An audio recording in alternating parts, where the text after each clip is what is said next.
The morning Miriam Alderman found the notice, she had been standing at the kitchen sink for 11 minutes without turning on the water.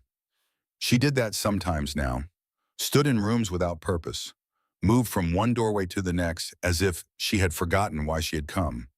3 months had passed since George died, and grief, she had discovered, was not the loud crashing thing people described at funerals. It was quieter than that. It lived in the ordinary moments, the untouched coffee mug on the second shelf, the newspaper still arriving every morning, that no one read, the particular silence of a Tuesday with nowhere to be. George had always filled Tuesdays with somewhere to be. She turned off the faucet she had never turned on and dried her hands on the dish towel hanging from the oven handle. Outside the kitchen window, Fair Oaks was doing what it always did in late October, pulling its colors inward, the maples going rust and amber along Pembroke Street, the sky pressing down low and pale. 40 years she had looked at that same window, 40 years of the same maples. She had never once considered that one day she would stand here and feel like a stranger in her own kitchen. The stack of mail sat at the end of the counter where she had placed it 2 days ago without opening it. Bills, condolence cards arriving later than they should have from people who had heard the news slowly. Advertisements addressed to George that the post office had not yet been told to stop sending. She had developed a system for the mail. She sorted it by category and dealt with each pile on a different day because dealing with all of it at once felt like too much of a thing to ask of herself. She picked up the stack and carried it to the kitchen table. The condolence cards she set aside. The advertisements for George she placed in the recycling pile without reading. There were 2 utility bills and a reminder from their dentist about a cleaning appointment scheduled for a man who would never keep it. At the bottom of the stack was a plain white envelope, slightly thicker than the rest, with a printed return address in the upper left corner. Millbrook Safe Storage, 4410 Garrison Road, Millbrook, Ohio. Miriam set the envelope on the table and looked at it for a moment. She did not recognize the name. George had never mentioned a storage facility. They had a basement, a shed in the backyard where he kept his tools, in a small attic above the garage that held the children's old school projects, and 2 broken lamps she had always meant to repair. They did not need storage. They had never needed storage. She picked up the envelope and turned it over. It was addressed to George Alderman, forwarded from their address with a yellow postal sticker. She opened it. Inside was a single printed notice, the kind that came from automated systems, impersonal and without apology. It informed George Alderman that payment for storage unit B9 was due at the end of the current billing cycle. The account had been active since March of 2004, nearly 19 years of continuous rental. The monthly fee was $48. Miriam read the notice twice. Then she sat down slowly in the chair she had sat in every morning for 4 decades and read it a third time. Storage unit B9, 19 years, $48 a month. She did the arithmetic without meaning to. It was the kind of thing you could not help doing once the numbers were in front of you. 19 years at $48 a month. More than $10,000 paid quietly, regularly for nearly 2 decades for a storage unit she had never heard of. She picked up the phone and called her son. Garrett answered on a second ring, his voice carrying that careful note of attention he had used with her since George died, like a man walking slowly across ice. She told him about the notice. She read him the address and the account number and the rental history. There was a silence on his end that lasted long enough to be meaningful. "I don't know anything about it," he said. "You're sure?" "Mom, Dad never mentioned a storage unit to me. Not once," she called her daughter Nora 20 minutes later. Nora, who had always been the one who knew things about her father, who knew what he was reading, what he was worrying about, which old friends he still kept up with. Nora said the same thing Garrett had said, but with a different kind of silence behind it. Not the silence of certainty. The silence of someone turning a question over in their mind, looking at it from different angles. "Are you sure it's his?" Nora asked. "His name is on the account."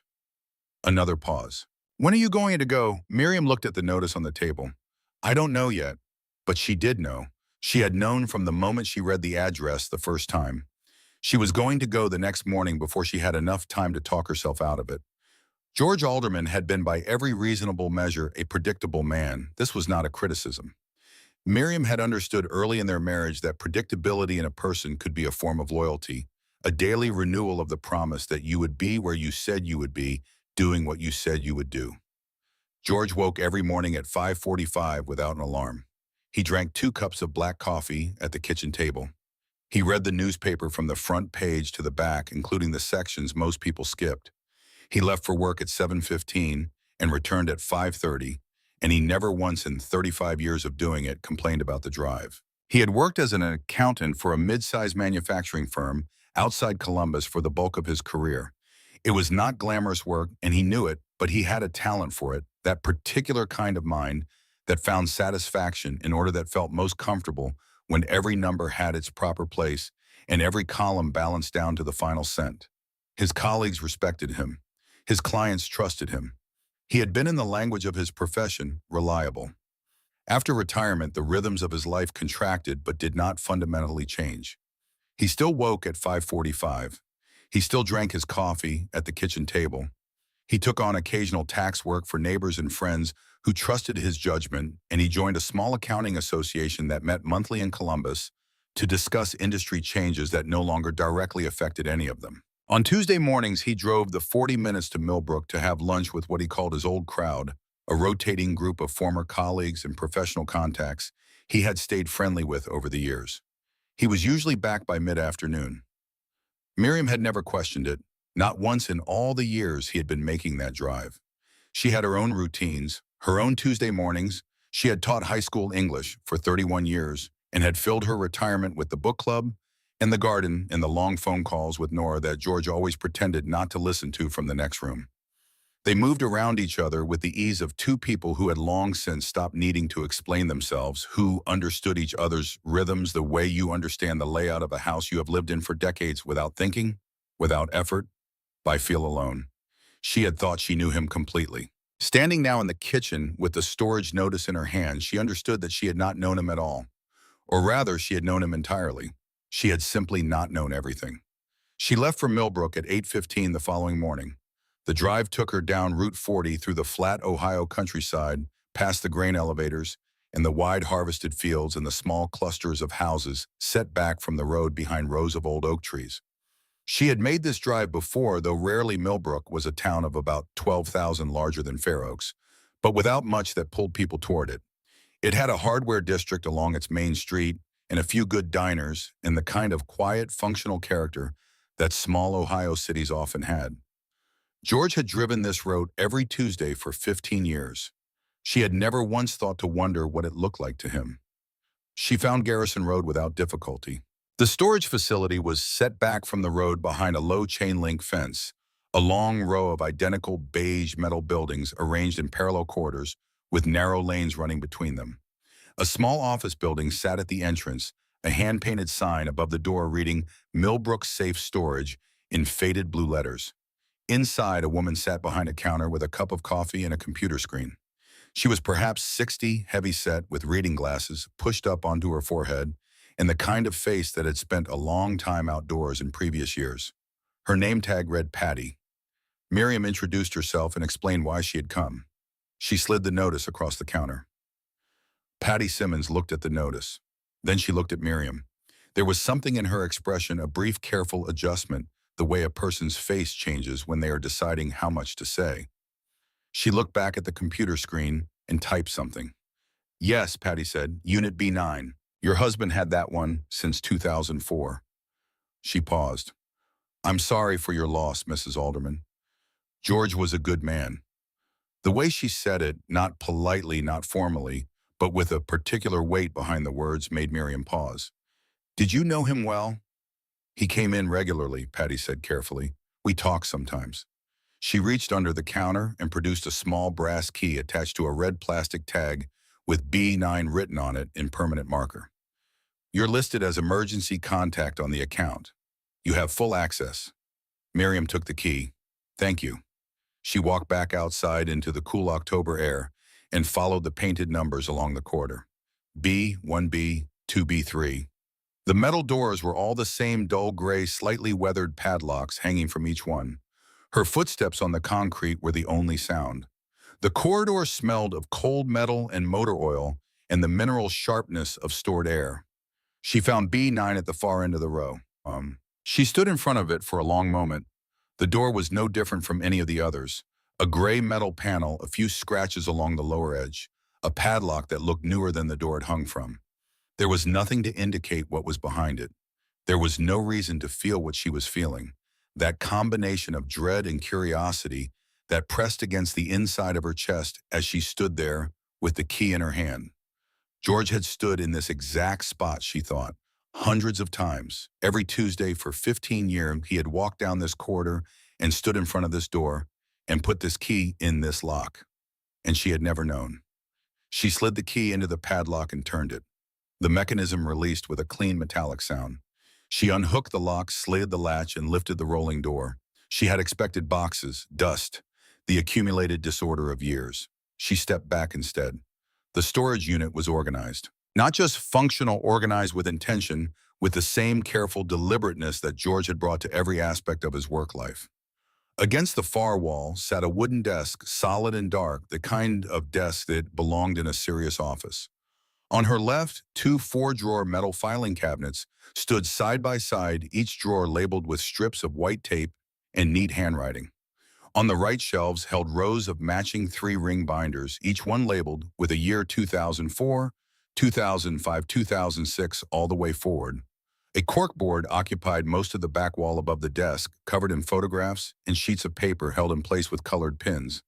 In the center of the desk sat a closed laptop and two yellow legal pads covered in handwriting. The smell hit her a moment later. Coffee. Faint old embedded in the walls and the desk surface, the ghost of a long habit. George had sat here and drunk coffee.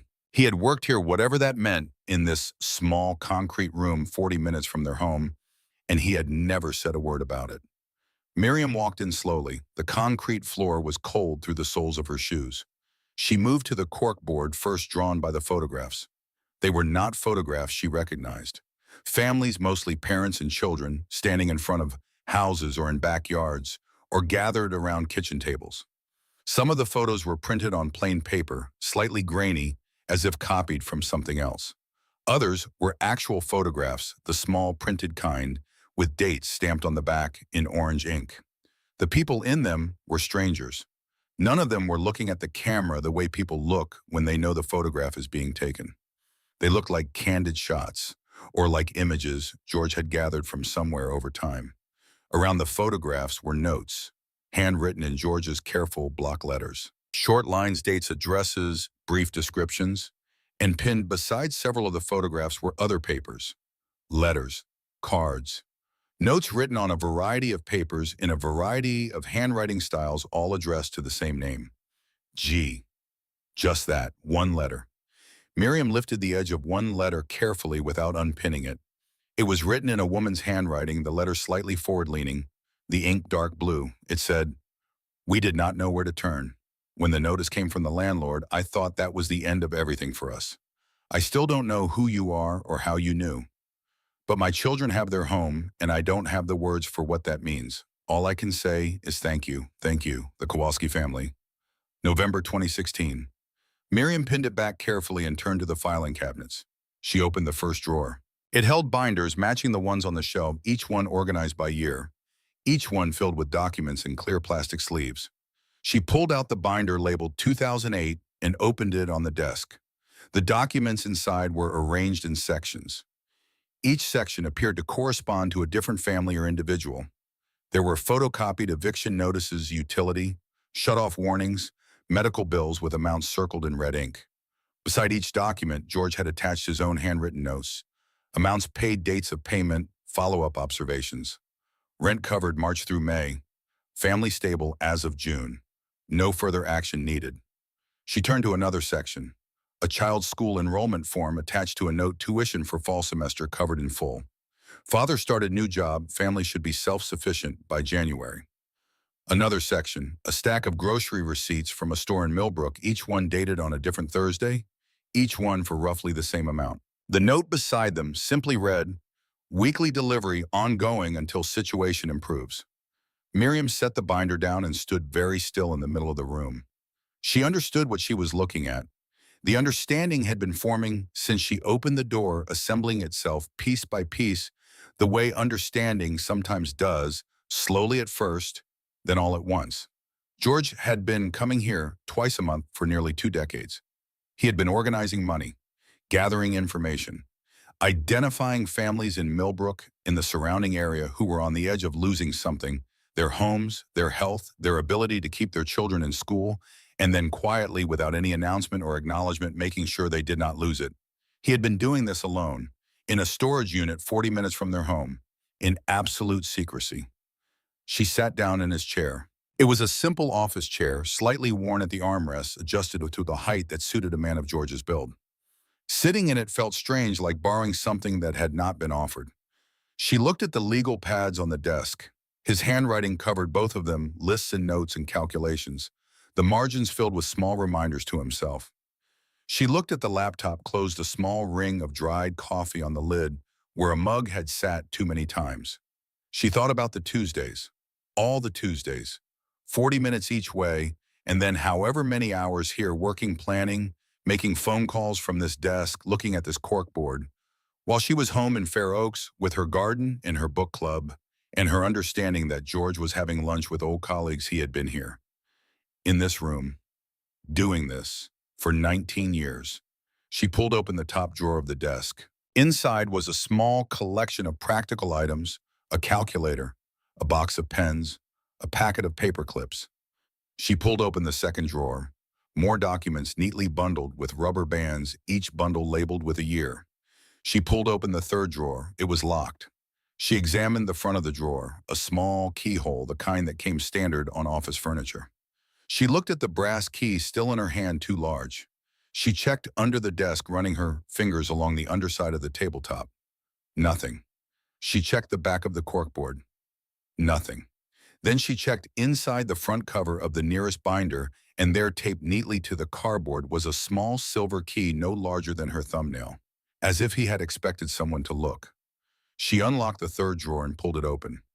Inside was a single object, a notebook roughly 7 inches by 5 with a dark brown leather cover, worn soft at the corners from years of handling. The leather had been treated with something that kept it from cracking, neat's foot oil, perhaps the same thing George used on his work boots. She picked it up. It was heavier than she expected, filled close to capacity. She opened the cover. The first page held only 2 lines of writing in George's hand. Neat measured the letters, the same careful size he used when he wanted something to last. What I have done here. Why I did it. In case the person reading this needs to understand. She turned to the first entry. The date at the top was March 12, 2004. She read the first 3 sentences. Then she stopped and looked up at the corkboard, at the photographs of all those strangers, at the letters addressed to a single letter that was and wasn't her husband's name. Her hands were not steady. She closed the notebook, not because she did not want to read it. She wanted to read every word of it. But she understood, sitting in that chair with the cold concrete floor beneath her and the smell of old coffee in the air, that what she was holding was not a simple explanation. It was a door. And once she walked through it, the version of her marriage she had lived for 50 years, the version she had understood, the version she had mourned, would be replaced by something else entirely. Something larger. She needed a moment before she walked through that door. She needed to sit in this chair that smelled like George and look at the walls he had built this quiet other life inside and simply breathe. At the back of the third drawer, partially hidden beneath a folded piece of paper, she saw something else. A white envelope. Sealed. Her name written on the front in George's handwriting, not his everyday handwriting, but the careful version he used for important things. The version he used when he wanted the words to last. For Miriam, when you're ready. She picked it up. She held it in both hands. She did not open it. Outside, the October wind moved through the corridor between the storage buildings, and somewhere at the far end of the row, a door rattled briefly in its frame and then went still. Miriam Alderman sat in her late husband's chair in his secret room and held the envelope with her name on it and listened to the silence of a life she had not known existed. She was not ready yet, but she would come back. She placed the envelope on top of the notebook and returned them both to the drawer and locked it. She put the small silver key back where she had found it, inside the front cover of the binder. She stood up from the chair and took one long, slow look around the room, the filing cabinets, the corkboard, the photographs of all those families, the letters addressed to G. Then she walked out of Unit B9, pulled the rolling door down behind her, and snapped the padlock shut. She drove home through the flat Ohio countryside in complete silence, both hands on the wheel, The brass key on its red plastic tag sitting on the passenger seat beside her, like something alive. She did not call Garrett. She did not call Nora. She drove home and parked in the driveway and sat in the car for a long time looking at the house she had lived in for 40 years, thinking about a man she had lived with for 50. She had thought she was finished being surprised by George Alderman. She had been wrong. The notebook sat on her kitchen table for 3 days without being opened. Miriam had brought it home on the second visit. She had gone back to the storage unit the following afternoon, unlocked the drawer, taken the notebook and the sealed envelope, and driven home with them on the passenger seat, the same way she had driven home with the brass key. Carefully, like something that required handling. The envelope she put in the top drawer of her bedroom dresser beneath the spare reading glasses and the small cedar box where she kept her mother's earrings. The notebook she placed on the kitchen table where she could see it from every position in the room. She made coffee in the mornings and sat across from it. She ate her toast and read the newspaper and watched the notebook from the corner of her eye as though it might do something if she looked directly at it. She went to bed at night and lay in the dark and thought about it sitting there on the table in the kitchen, patient and worn and full of her husband's handwriting. On the second morning, she called Nora. She told her daughter what she had found: the organized room, the filing cabinets, the binders of documents, the corkboard photographs, the letters addressed to G. She described it carefully, methodically, the way George would have described something, starting with the facts before allowing any interpretation. Nora was quiet for most of it. When Miriam finished, there was a long pause on the line, the silence of someone reconfiguring their understanding of something they thought they already knew. "He never said anything to you," Nora said. It was not quite a question. "Not once." Another pause. "Mom, are you angry?" Miriam looked at the notebook on the table. "I don't know yet," she said. "I think I might be. I'm trying to figure out if I have the right to be." She did not call Garrett that day. She knew what Garrett would say, the practical version of the question, the version about money and decisions, and why a man would keep something like this from his wife for 19 years. Garrett would want answers before he understood the shape of the question, and she was not ready for that conversation yet. She needed to understand her own reaction first before she handed it over to someone else's analysis. The anger arrived properly on the second night. She woke at 2 in the morning with it sitting fully formed in her chest, and she lay in the dark and let it be there without trying to resolve it. Because the truth was straightforward, George had made a decision, a major decision, and then remade that decision every single week for 19 years, and he had never once told her. Not once invited her into it. Not once said, even in passing, even abstractly, that this was something he thought about, something he cared about, something that mattered to him, enough to dedicate a substantial portion of his time and his money and his inner life to. She had been his wife for 50 years. They had raised children together. They had buried parents together. They had sat across from each other at this kitchen table through thousands of ordinary mornings. She had thought that kind of time meant you knew a person, that the accumulation of all those days added up to genuine knowledge, to real understanding. And now she was lying awake at 2 in the morning, understanding that the man she had known so completely had been carrying an entire other world inside him, one she had never even been allowed to glimpse. That hurt in a way that surprised her with its precision. On the third morning, she opened the notebook. George's handwriting filled the pages in his characteristic way. Careful block letters, uniform in size, the words spaced evenly as if he had measured the distances. He had always written the same way, whether he was leaving a grocery list on the counter or signing a legal document. The consistency of it, which she had always found quietly reassuring, now seemed to hold a different meaning. He had been the same man in both places. The man who wrote grocery lists and the man who wrote these entries were the same person operating from the same deep orderly center. The first entry was dated March 12, 2004. She had seen the date before on her first visit, but now she read past it. He wrote about a Tuesday afternoon in February of that year. He had been driving home from Millbrook on Route 40 when he saw a moving truck parked outside a small apartment complex near the edge of town. It was February's single digits, the kind of Ohio cold that came off the flat fields like something personal. A family was moving out or being moved out. A man and a woman and 2 children, the children young enough that the older one was barely school age. Their furniture was being loaded into a county vehicle, not a rented truck. The family stood on the sidewalk with their coats buttoned wrong, the children pressed against their mother. The man stood slightly apart with his hands in his pockets looking at the ground. George had slowed down, he had watched for a moment, then he had driven on, because there was nothing to do, no obvious way to intervene in something that was already finished. He wrote, I drove the rest of the way home and sat in the car in the driveway for a while before I went inside. I don't know how long. I had Miriam's dinner on the stove, and I sat in the car instead of going in. Something about the way that man was standing, like he had already absorbed the worst of it and was just waiting for the moment to pass. He wrote, I've seen hard things before. I don't know why this one stayed with me the way it did. Miriam paused here and looked out the kitchen window at the maples on Pembroke Street. The leaves were mostly gone now, just the last few holding on orange and stubborn. She read on. The next several entries described George researching the county eviction process, the way the system worked, the point at which intervention was actually possible, not after the truck arrived, but before. He had contacted a local housing assistance nonprofit in Millbrook and volunteered as an intake coordinator for several months before deciding that the organizational structure was too slow, too burdened with paperwork, too focused on what could be documented rather than what could be done.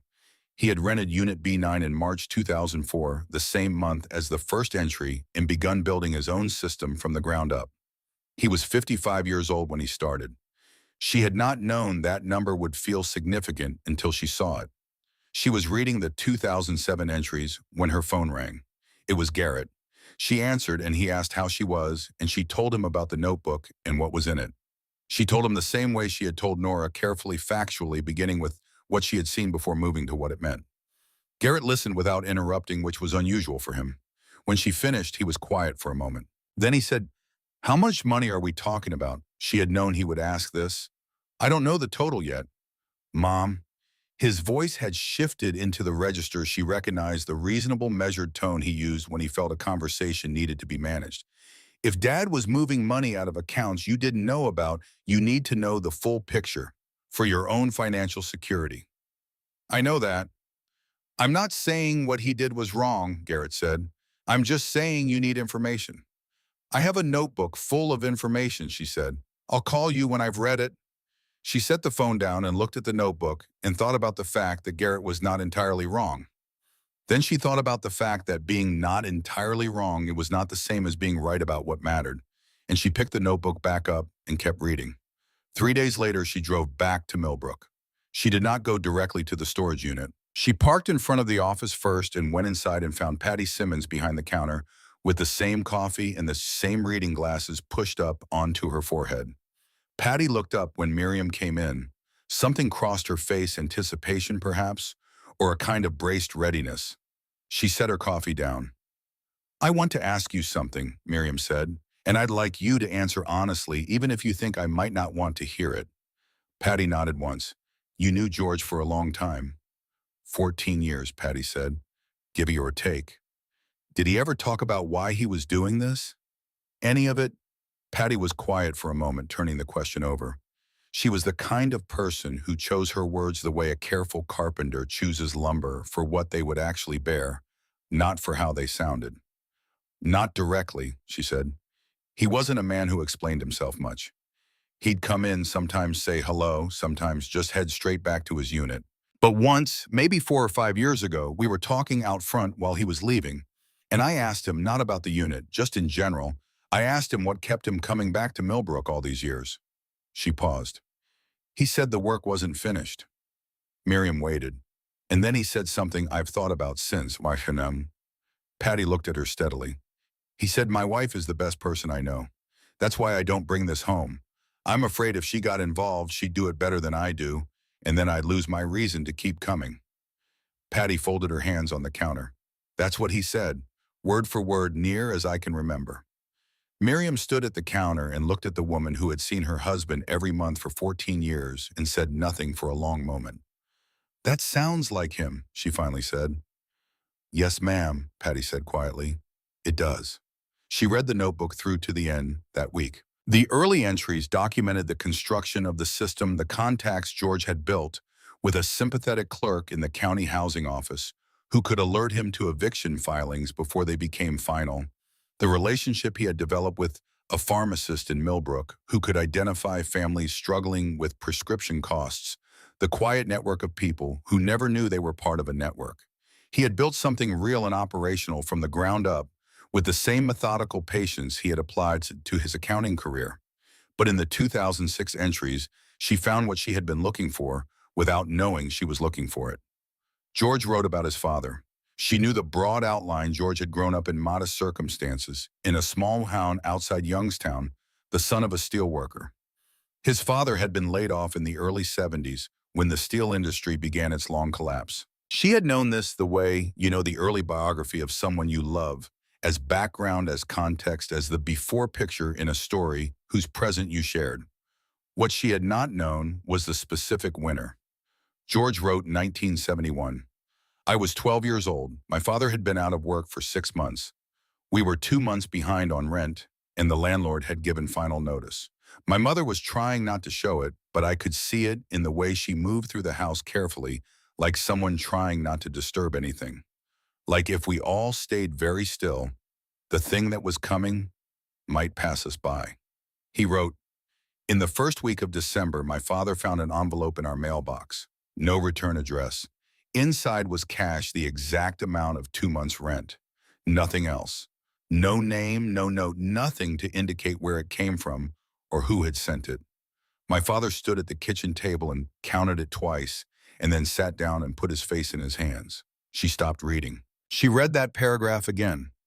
George had told her his family had gone through hard times in the 70s. He had told her his father had been laid off. He had never told her about the envelope. She read on. He wrote, "My father spent years trying to find out who sent that money. He asked the neighbors. He asked at the church. He went to the landlord and asked if he knew anything. Nobody knew, or nobody said. I don't know which. He never found out. And then I think about that envelope a great deal. I think about the person who put the money in it, who they were, what made them do it, whether they ever knew what it meant to us." My father got back on his feet. He found work again the following spring.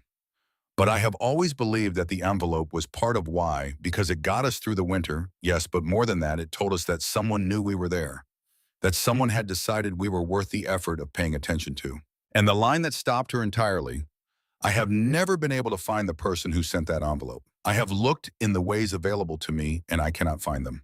So I have decided to do the next available thing, which is to become that person for someone else, as many someone else's as I can manage." Miriam closed the notebook. She sat at the kitchen table with both hands flat on the cover and breathed. 50 years. She had been married to this man for 50 years, and she had not known about an envelope in a mailbox in 1971 that had shaped the entire interior architecture of his life. Not because he had wanted to deceive her, not because he had not trusted her, but because it was his deeply privately. His, and he had carried it the way private people carry the things that matter most to them, quietly and alone, not out of secrecy, but out of a sense that some things lose their meaning when you put them into words. She understood that. She recognized it as something she had always known about him, the way you recognize something you have always known once someone finally names it. She found the address for the Kowalski family on the second shelf of the filing cabinet in the binder labeled 2016. The section was thorough. Stefan Kowalski laid off from a machine parts warehouse in November of that year. His wife Edna, a diagnosis in September that had generated the kind of medical bills that arrived in their own envelopes for months afterward. 2 children still at home. The eviction notice had been filed in January of 2017. George had paid 3 months of rent directly to the property management company before the notice could become final. His final note in the section dated April 2017, family stable. Stefan has new position, no further action needed, good outcome. She found a phone number in the records not for Stefan, who had passed away 3 years later, according to a brief obituary George had clipped and stored in the file, but for a Lester Kowalski at a Millbrook address, a son. She drove to the address on a Thursday morning. The house was a neat 2-story on a quiet street, a late model pickup in the driveway window, boxes along the front that had held flowers until recently, and now held dried stalks waiting for spring. A man answered the door, late 30s, broad-shouldered, with his father's eyes, according to the photograph George had kept in the file. He looked at Miriam with the cautious politeness of someone who did not recognize her, but was too well raised to show it. She introduced herself. She said her husband had been George Alderman. She watched Lester Kowalski's face to see if the name meant anything to him. It did not. She said her husband had helped his family in 2017. She said he had been the one who paid the 3 months of rent before the eviction notice went through. She watched the recognition come slowly the way dawn comes not all at once, but as a gradual brightening. That was him, Lester said. It was not a question. Yes, he was quiet for a moment. He looked past her at the street, at nothing in particular. My mother always said it was someone from the church, he said. She didn't know who. She didn't want to ask too hard because she thought it might embarrass whoever it was. He paused. My dad tried to find out too. He never did. I know, Miriam said. That was intentional. Lester looked at her steadily. Why are you telling me now? She considered the question. It was a fair one. She had been asking herself the same thing on the drive over. Because I'm trying to understand the full shape of what he built, she said. And I think the only way to do that is to find the people who were part of it. Lester nodded slowly. Then he said, my mom passed in 2020, but I want you to know what your husband did kept us together that year. My sister finished high school. I finished my degree. My dad found his footing again. He paused. I've been volunteering at the food bank on Garrison Road since 2018. I started because I wanted to pay something back, even if I didn't know who I was paying it back to. Miriam looked at him. Garrison Road, the same street as the storage facility. He never knew that, she said. No, Lester said. I don't suppose he did. She drove home in the late afternoon light, the fields golden and stripped to their bare architecture, the sky enormous above them. She thought about a 12-year-old boy standing in a kitchen in Youngstown while his father counted money at the table. She thought about 40 minutes of Ohio highway driven every Tuesday for 15 years, and a man sitting alone in a concrete room deciding month after month that the work was not finished. She thought about Lester Kowalski on Garrison Road putting back what someone else had given, not knowing the name of the person he was answering. George had set something in motion. He had not lived to see the full circle of it. He had died not knowing that the family he helped in 2017 had already begun in their own way to do what he had done to pay an anonymous debt forward into the world. That night, Miriam went to her bedroom dresser and opened the top drawer. She moved the reading glasses in the cedar box aside and took out the white envelope with her name on it in George's careful handwriting. She sat on the edge of the bed with it in her hands. She was ready now. She had not been ready before, and now she was, and the difference between those two states was everything she had learned in the days between. She understood enough of the shape of it now to receive the rest. She understood that what was inside this envelope was not a confession or an apology. It was a continuation. She opened it. The letter was one page. George had written it by hand on plain white paper, the same paper he used for everything, grocery lists, tax notes, the occasional letter to a former colleague. He had not used special stationery. He had not made it formal. It was written in his everyday handwriting, not the careful block letters of the notebook, but the looser, more natural script he used when the words were coming faster than the presentation. She read it once through without stopping. Then she set it on her knee and looked at the wall of their bedroom, at the framed photograph of the two of them at Nora's wedding, at the small watercolor of the lake in Michigan, where they had taken the children every summer for 11 years, at the ordinary accumulation of a shared life arranged on a shared wall, and she let herself absorb what she had just read. He had written, I know this is not the way a person is supposed to do things. I know you would have wanted to know. I have thought about telling you more times than I can count. And every time I came to the same place, not that I didn't trust you with it, but that I didn't trust myself to keep going if I shared it. Some things stay alive because they stay private. This was one of those things for me. That is the only explanation I have, and I know it is not a complete one. He had written the money was mine to give, not ours mine. The overtime I took in the late 90s that you thought I was spending on the truck. The dividend checks from the Brennan stock that I said were negligible. A portion of the consulting work after retirement. I kept separate track. I did not take from our household. I want you to know that clearly and without any ambiguity. He had written I should have told you about the winter of 1971. The envelope. I should have told you years ago, and I did not, because I thought I could not explain it well enough, why it mattered so much, why I could never stop thinking about whoever sent it. You would have understood. You always understood things better than I gave you credit for. That was my failure, not yours. And at the bottom, in slightly smaller writing, as if he had added it after reading the letter back to himself, if you decide to continue this, you will do it better than I did. You always did everything better than I did. I just had a 40-year head start. Miriam folded the letter carefully along its original creases and held it in both hands for a long time. The anger she had carried for the past week had not disappeared. It had changed shape, compressed itself into something smaller and more precise, something she could actually examine. He had made a choice that was not entirely his to make.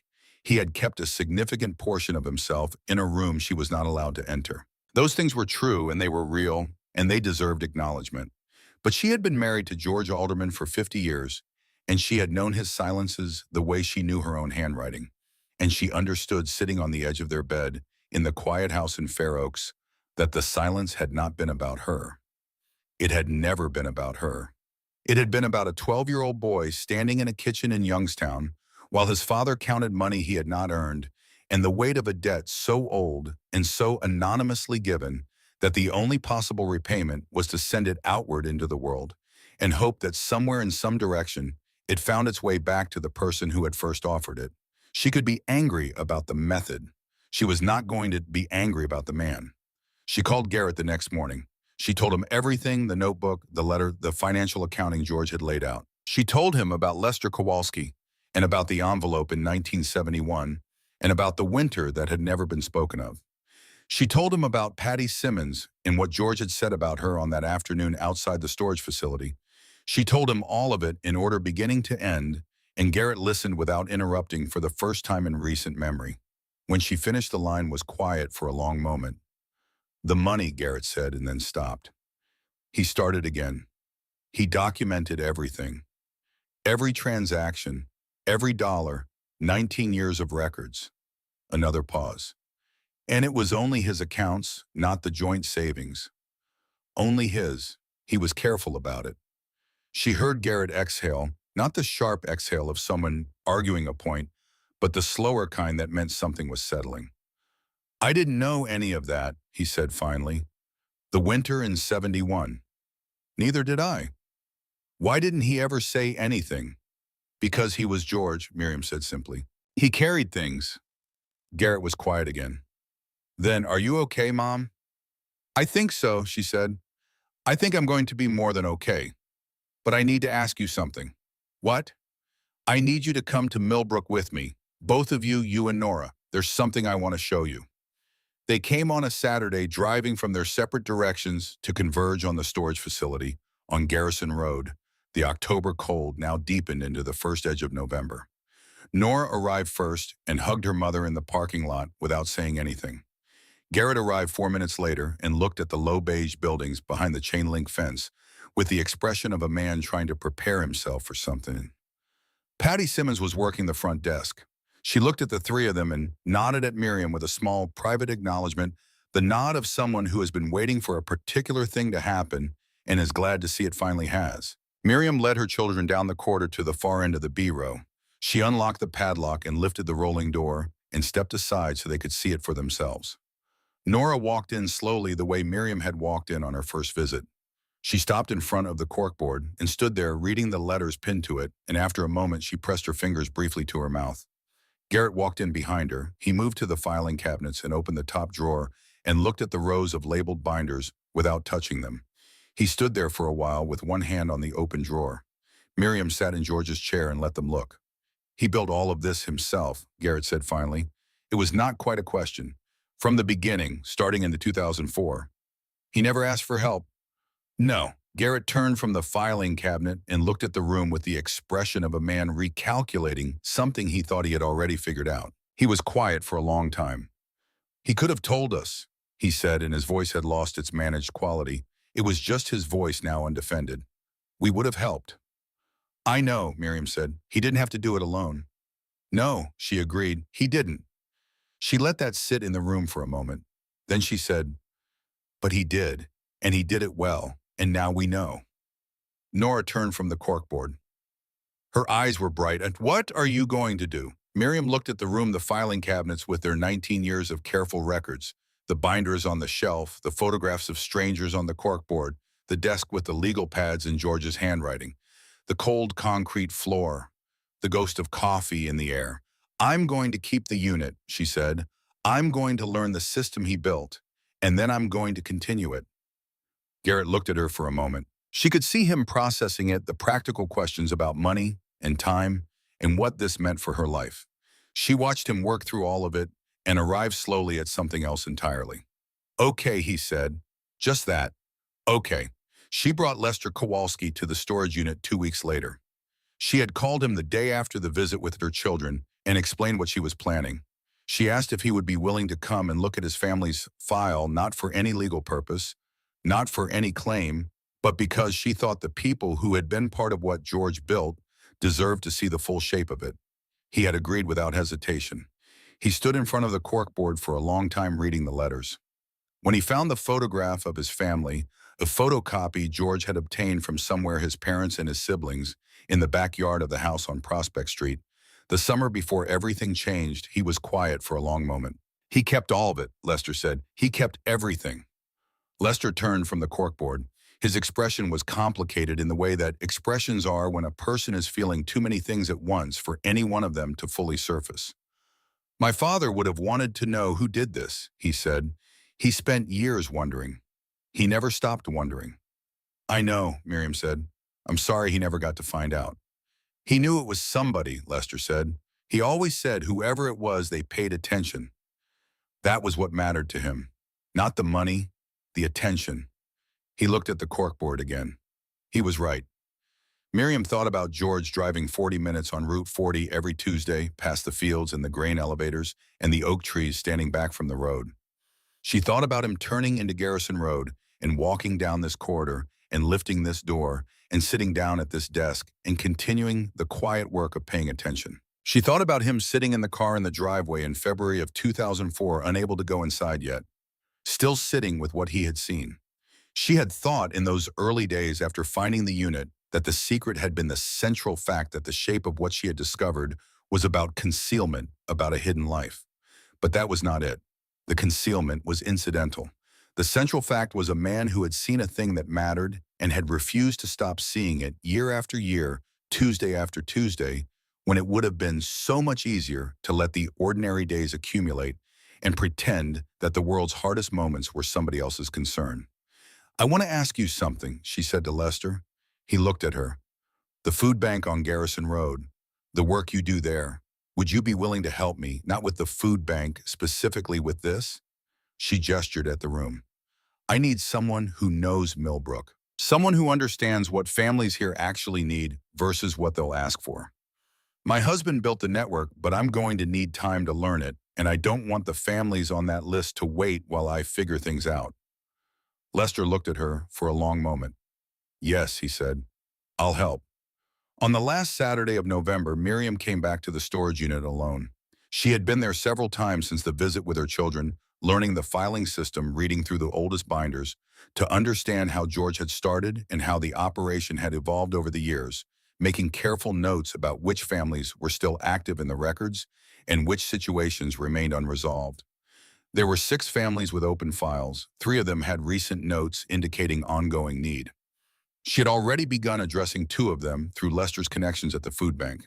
The third was a woman named Frances Hobart, 63 years old, living alone in a small apartment on the east side of Millbrook. George's last note in her file, dated 8 weeks before he died, said only FH medical bills from July. Daughter out of state, limited resources. Follow up before end of year. He had not gotten to follow up. She would. But before she opened the new notebook she had brought, she did one final thing she had been putting off. She pulled out the bottom drawer of the filing cabinet, the one she had not yet fully examined.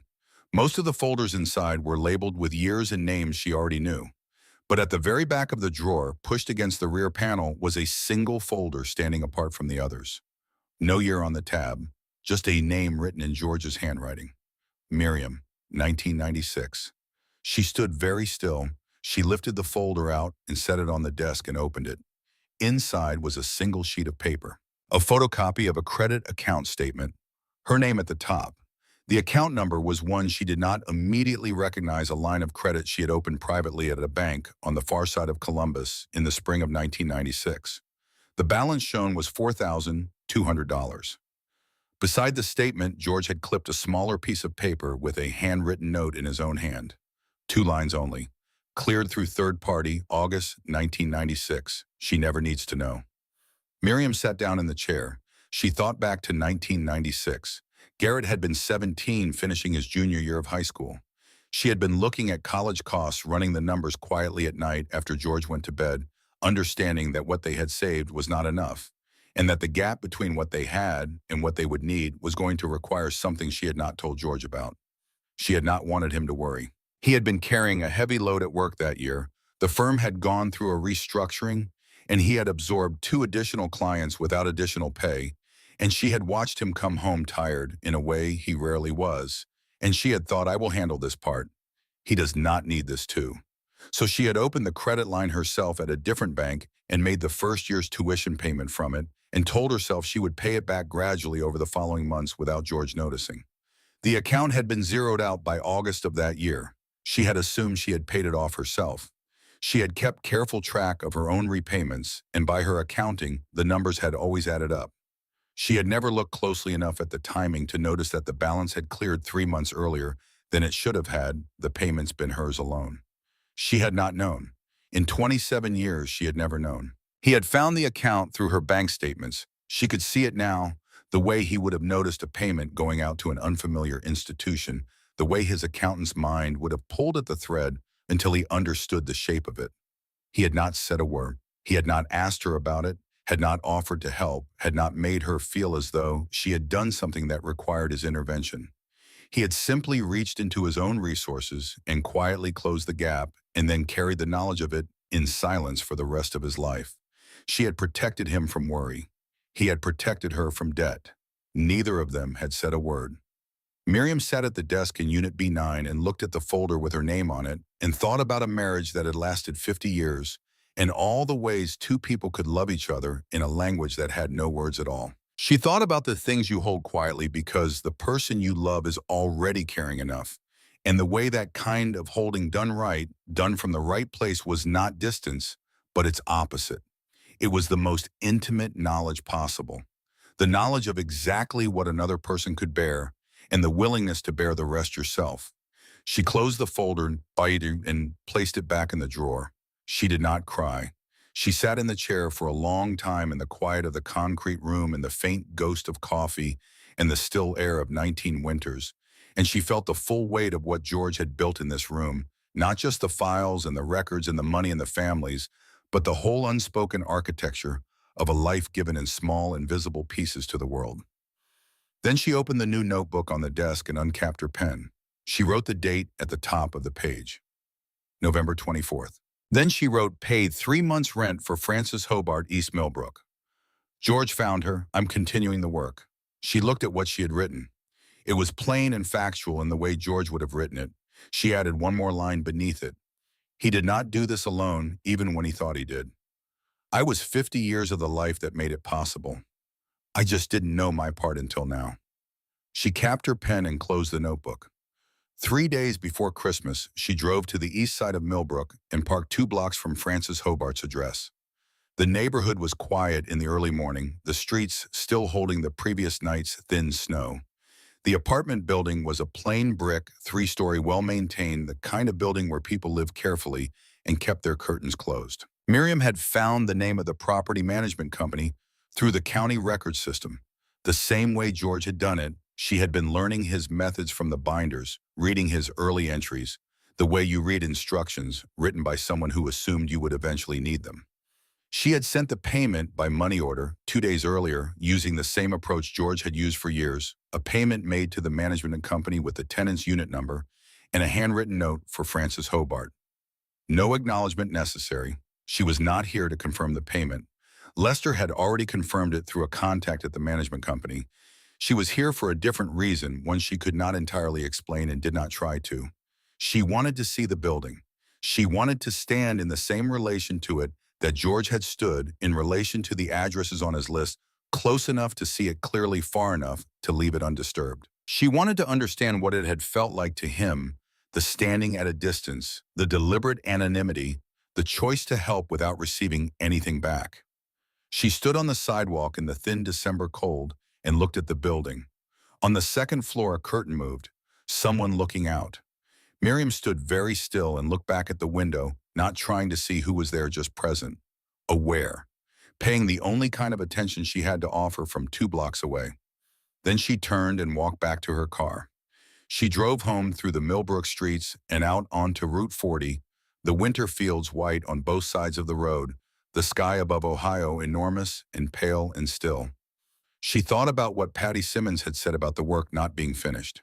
She thought about Lester Kowalski at the food bank on Garrison Road, putting back what someone else had given into a chain, whose first link was an envelope in a mailbox in 1971, and whose last link had not been made yet. She thought about a folder in a filing cabinet with her name on it.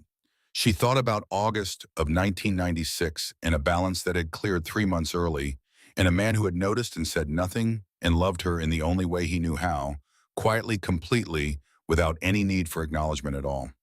She pulled into the driveway on Pembroke Street and sat for a moment in the parked car with the engine off, looking at the house that had held 50 years of their life together.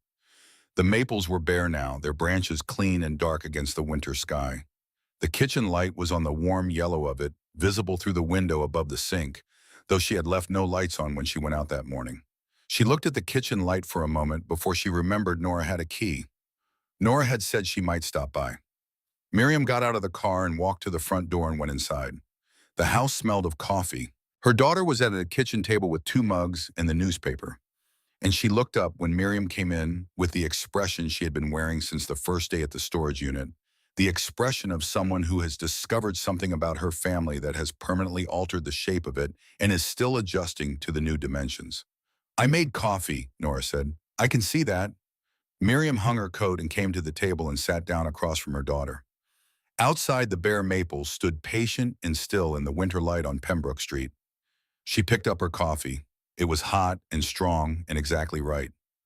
"How did it go?" Nora asked. Miriam looked at her daughter across the kitchen table where she had sat for 40 years, across the worn wood surface where George had read the newspaper every morning from front to back, including the sections most people skipped where the storage notice from Millbrook had arrived in a plain white envelope and changed the shape of everything she thought she knew. She thought about a folder at the back of the bottom drawer. She thought about a balance cleared in August of 1996. She thought about 2 people who had spent 50 years protecting each other in silence, each one believing they were carrying something alone, neither one knowing the other had been carrying it too. "It went well," she said. She took a slow sip of coffee and looked out the window at the maples. "I think he would have approved."